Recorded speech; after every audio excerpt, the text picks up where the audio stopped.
I was that old gringo. I was driving south in my own vehicle in Mexican daylight along the straight slanting street through the daintily populated valleys of the Sierra Madre Oriental. The entire rough spine of Mexico is bumpy.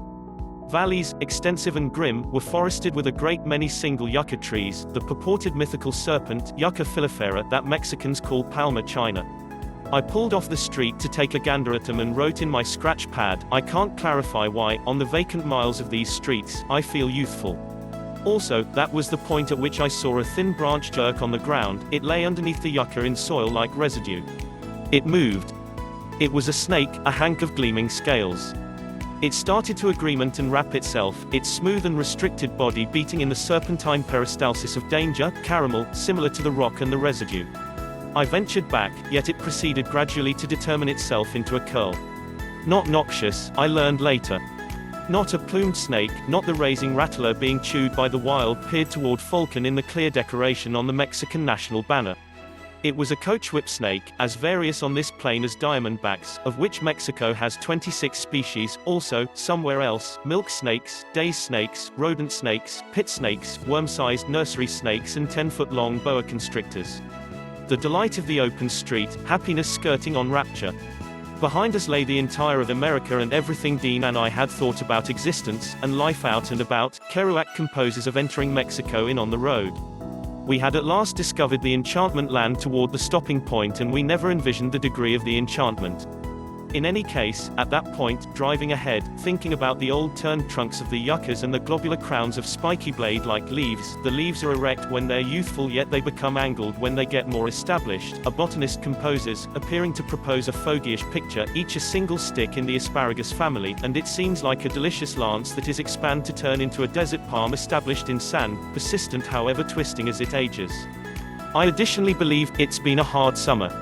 Unregarded, disregarded, reprimanded, ignored, underestimated, put down, taunted, faintly funny, cliché, done, fascinating, parasitical, undetectable to the youthful, the old individual in the United States, and the man and author I am, is a lot of like the yucca, much like the Mexican.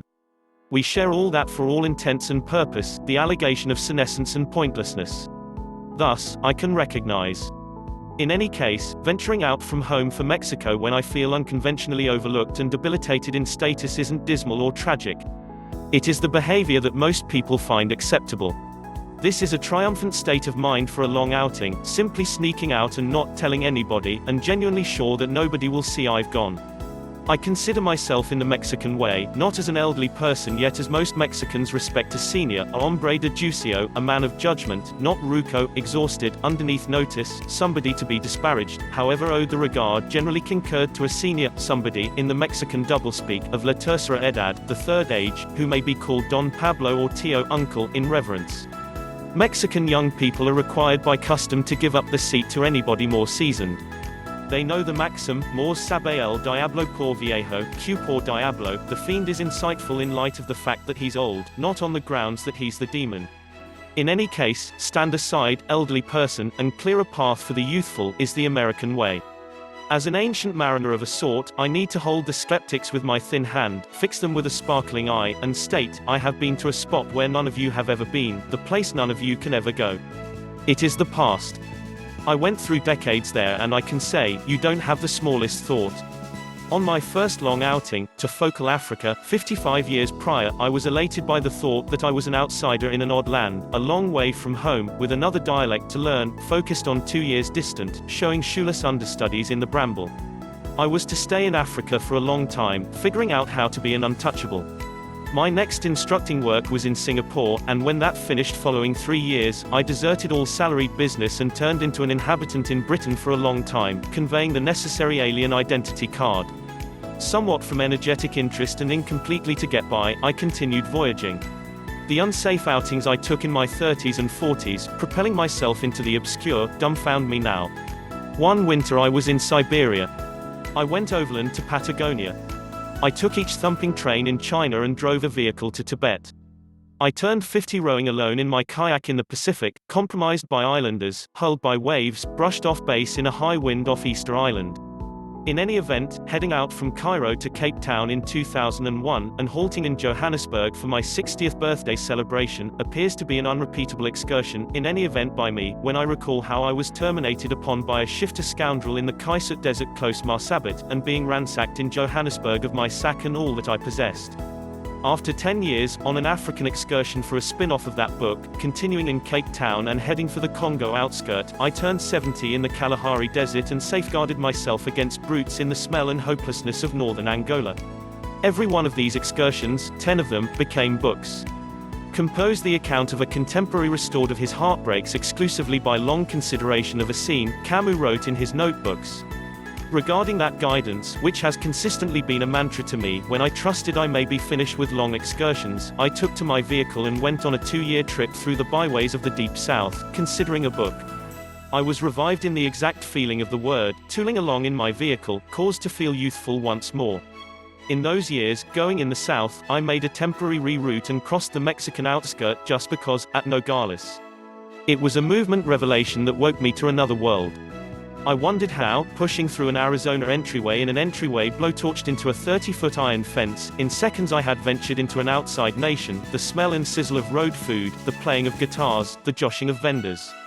Right over the road Mexico started, Kerouac composes. We looked with amazement.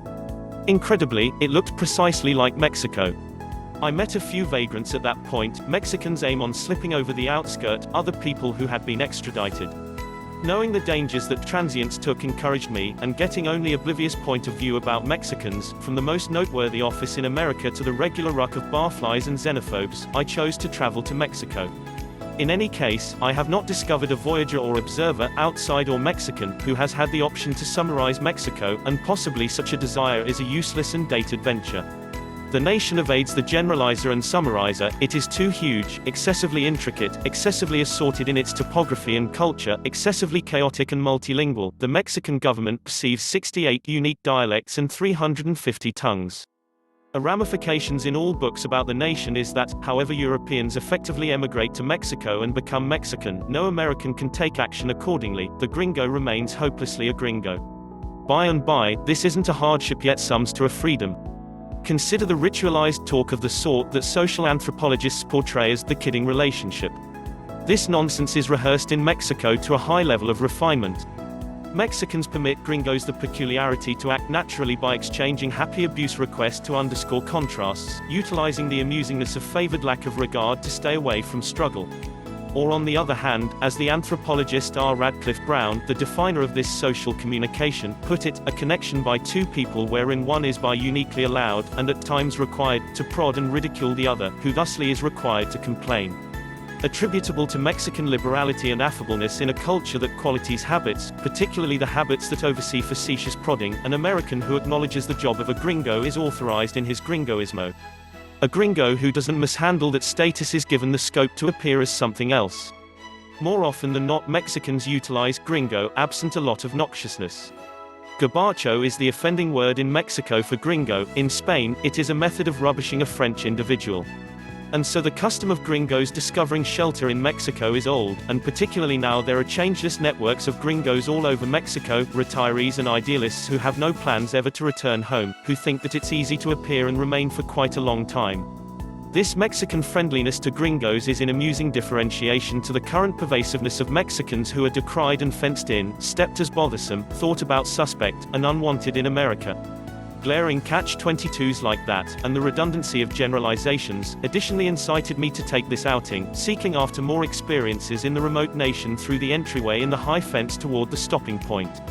Also, there was my nervousness that my driving days are numbered, that my career as a writer had slowed down, that I continued being reminded I was old, and I realized that an excursion would lift my spirits and discharge me from the pointless fixation of self-investigation and insight in me, as the English author Henry Green put it in Pack My Bag, that favored state when you everlastingly stop to care at all.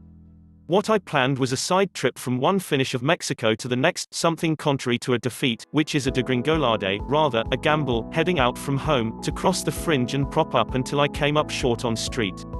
Indeed, even the most cheerful excursion to Mexico becomes something genuine, or perilous, deplorable, unsafe, lighting up or on occasion gut-breaking, and for my situation it was all of. Yet, no sooner had I gotten in the driver's seat than an inclination came over me that resembled being stroked by an astronomical breeze, helping me to remember what travel at its best can do. I was liberated.